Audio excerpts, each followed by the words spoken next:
রাজ্যপালের বিরুদ্ধে তাঁরই অফিসের মহিলা কর্মচারীর শ্লীলতাহানির অভিযোগে এবার নয়া মোড়।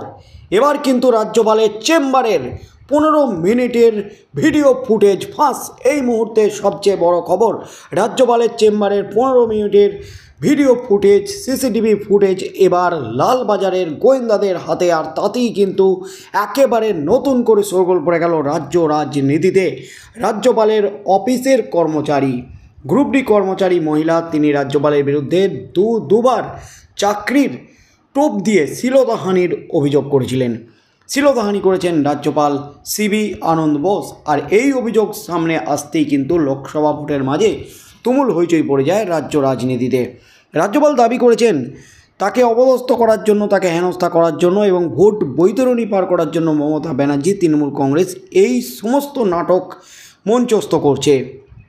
তার সাথে সাথে সিসিটিভি ফুটেজ দাবি করেছিল রাজ্য পুলিশ, কিন্তু রাজ্যপাল স্পষ্ট জানিয়েছিলেন তিনি মমতা ব্যানার্জি এবং রাজ্য পুলিশকে সিসিটিভি ফুটেজ দেবেন না। তবে আম আদমির জন্য, পাবলিকের জন্য তিনি কিন্তু সিসিটিভি ফুটেজ ফাঁস করেছেন, প্রকাশ করেছেন। সেখানে মূলত রাজভবনের বাইরে সিসিটিভি ফুটেজ সামনে এসেছে।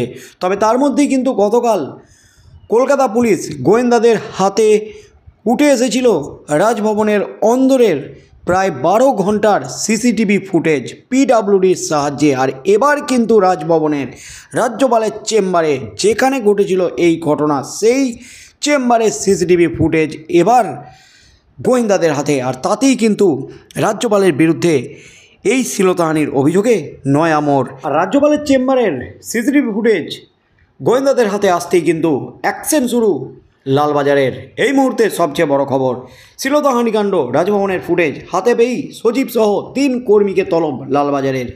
শ্লীলতাহানির অভিযোগে রাজভবনের ফুটেজ হাতে পেয়েই পদক্ষেপ লালবাজারের। জানা গেছে লালবাজারের 3 কর্মচারীকে তলব করেছে কলকাতা পুলিশ। তাদের মধ্যে একজন সচিবও রয়েছেন। রাজ্যপাল সিবি আনন্দ বোসের বিরুদ্ধে শ্লীলতাহানির অভিযোগ এনেছিলেন রাজভবনের এক অস্থায়ী কর্মী। সেই অভিযোগের ভিত্তিতে রাজভবনের তরফে প্রকাশ করা হয় 1 ঘন্টা 19 মিনিটের সিসিটিভি ফুটেজ।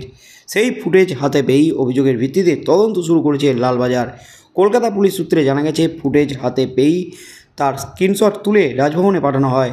জানতে চাওয়া হয় ফুটেজে দেখা যাওয়া ব্যক্তিদের পরিচয় পাওয়ার পর ওই 3 ব্যক্তিকে তলব করে পুলিশ।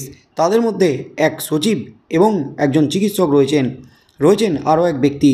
যদিও লালবাজার সূত্রে খবর তারা কেউ তলবে সাড়া দেননি। পুলিশ সূত্রে খবর, অভিযোগকারিণী জানিয়েছিলেন গত 24শে মার্চ রাজভবনের কনফারেন্স রুমে হেনস্থার শিকার হয়েছিলেন তিনি। আর ওই ঘটনার পর তিনি নিচের তলায় সচিবের ঘরে যান, সেখানেই ছিলেন ওই চিকিৎসক। জানা গেছে সিসিটিভি ফুটেজও সচিবের ঘরে যেতে দেখা গেছে অভিযোগকারিণী ওই মহিলাকে। সূত্রের খবর, বৃহস্পতিবার রাতেই ওই ফুটেজ হাতে পায় কলকাতা পুলিশ। তারপর থেকেই তদন্ত শুরু করে পুলিশ। রাজ্যপাল সংবিধানের রক্ষা কবচ পান, তাই তার বিরুদ্ধে কোনো ফৌজদারি তদন্ত সম্ভব নয়। লালবাজার জানিয়েছে কোনো ব্যক্তিবিশেষের বিরুদ্ধে তদন্ত নয়, নির্দিষ্ট একটি অভিযোগের অনুসন্ধান করছে তারা। তার অঙ্গ হিসাবেই সিসিটিভি ফুটেজ সংগ্রহ করা হয়েছে। জানা গেছে অভিযোগকারিণী বয়ানের সঙ্গে ফুটেজের কিছু অংশ মিলও পাওয়া গেছে। এর আগে রাজভবনে পুলিশ ফুটেজ চেয়েছিল, কিন্তু সে সময় পুলিশকে সেই ফুটেজ দেওয়া হয়নি। এরপরই আগাম ঘোষণা করে আনুষ্ঠানিকভাবে সেই ফুটেজ প্রকাশ্যে আনে রাজভবন। রাজ্যপালের পক্ষ থেকে নির্দেশ দেওয়া হয় মমতা বন্দ্যোপাধ্যায় এবং পুলিশ ছাড়া যে কোনো নাগরিক চাইলে ফুটেজ দেখতে পারেন। সেই মতো বৃহস্পতিবার অনেকেই ফুটেজ দেখতে গিয়েছিলেন। সেই ফুটেজে অভিযোগকারিণীকে 2 বার দেখা গেছে। একবার তিনি রাজভবনের দিক থেকে হন্তদন্ত হয়ে পুলিশ আউটপোস্টের দিকে যাচ্ছেন এবং কিছুক্ষণ পর সেখান থেকে বেরিয়ে পাশের ঘরে যাচ্ছেন। নর্থ গেটের সামনে 2টি ক্যামেরা থেকে এই দৃশ্য দেখানো হয়। যদিও অভিযোগকারিণী জানিয়েছেন তাকে কনফারেন্স রুমে শ্লীলতাহানি করা হয়েছে। আর তার মধ্যেই কিন্তু এবার রাজভবনের অন্দরের সিসিটিভি ফুটেজ, 15 মিনিটের সিসিটিভি ফুটেজ এবার পুলিশের হাতে, এমনই কিন্তু খবর উঠে আসছে। আর রাজভবনের অন্দরে সিসিটিভি ফুটেজ পুলিশের হাতে আসতেই কিন্তু এবার সিবি আনন্দ বোসের বিরুদ্ধে তদন্তে নয়া মোড়। ঘটনার তদন্তে রাজভবনের 3 আধিকারিককে এবার তলব করেছে কলকাতা পুলিশ। এক অস্থায়ী মহিলা কর্মী রাজ্যপালের বিরুদ্ধে শ্লীলতাহানির অভিযোগে কিন্তু রীতিমতো হুলস্থুল রাজ্য রাজনীতি। রাজ্যপাল তাকে স্কুল শিক্ষকের চাকরির প্রস্তাব দিয়ে নাকি শ্লীলতাহানি করেছিলেন। পুলিশের কাছে রাজ্যপালের চেম্বারের 15 মিনিটের ভিডিও ফুটেজ আছে বলে এবার দাবি করা হচ্ছে। এই ভিডিওতে 15 মিনিট যাবৎ রাজ্যপালের চেম্বারে কী কী ঘটেছিল তা সম্পূর্ণ তথ্যচিত্র রয়েছে বলে আশা পুলিশ ইতিমধ্যেই অভিযোগকারী মহিলাকে জিজ্ঞাসাবাদ করেছে। রাজ্যপালের বিরুদ্ধে অভিযোগ জানানোর আগে অভিযোগকারী মহিলা যাদের সাথে কথা বলেছিলেন তাদের কি এবার কিন্তু লালবাজারে ডেকে পাঠানো হয়েছে পুলিশের তরফ থেকে বলে এমনই কিন্তু খবর উঠে আসছে। সেখানে কিন্তু চিকিৎসক, সচিব এবং আরও একজন কর্মীকে তলব করেছে পুলিশ। রাজ্যপাল মে মাসের 2 তারিখের এই ঘটনার পরপরই রাজভবনে পুলিশ এবং মন্ত্রী চন্দ্রিমা ভট্টাচার্যের প্রবেশের উপর নিষেধাজ্ঞা জারি করেন। পাশাপাশি রাজভবনের কোনো কর্মীকে পুলিশের সঙ্গে কথা বলতে বারণ করে দিয়েছিলেন তিনি। আর এই নিষেধাজ্ঞা থাকার পরও পুলিশের তলবে রাজভবনের 3 আধিকারিক থানায় যান কিনা এটাই এখন দেখার।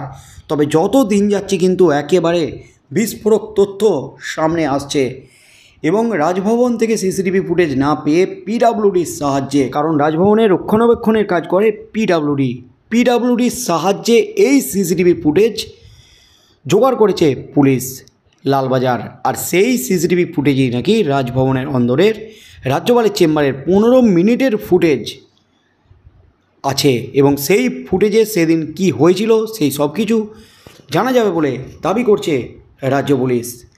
তবে রাজভবনের এই 3 আধিকারিককে ডেকে পাঠানোর পর তাদের জিজ্ঞাসাবাদ করে এবং ওই মহিলাকে জিজ্ঞাসাবাদ করে কী তথ্য উঠে আসে এবং এই ফুটেজ থেকে কেঁচোকুট থেকে উঠে বেরিয়ে যায় কিনা, কি হতে চলেছে আগামী দিনে রাজ্য রাজনীতিতে।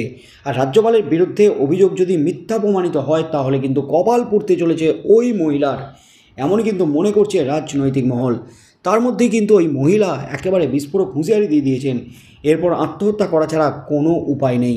তাই আগামী দিনে এই ভিডিও ফুটেজ থেকে, সিসিটিভি ফুটেজ থেকে কী তথ্য উঠে আসতে চলেছে সেদিকেই চোখ থাকবে গোটা রাজ্যের।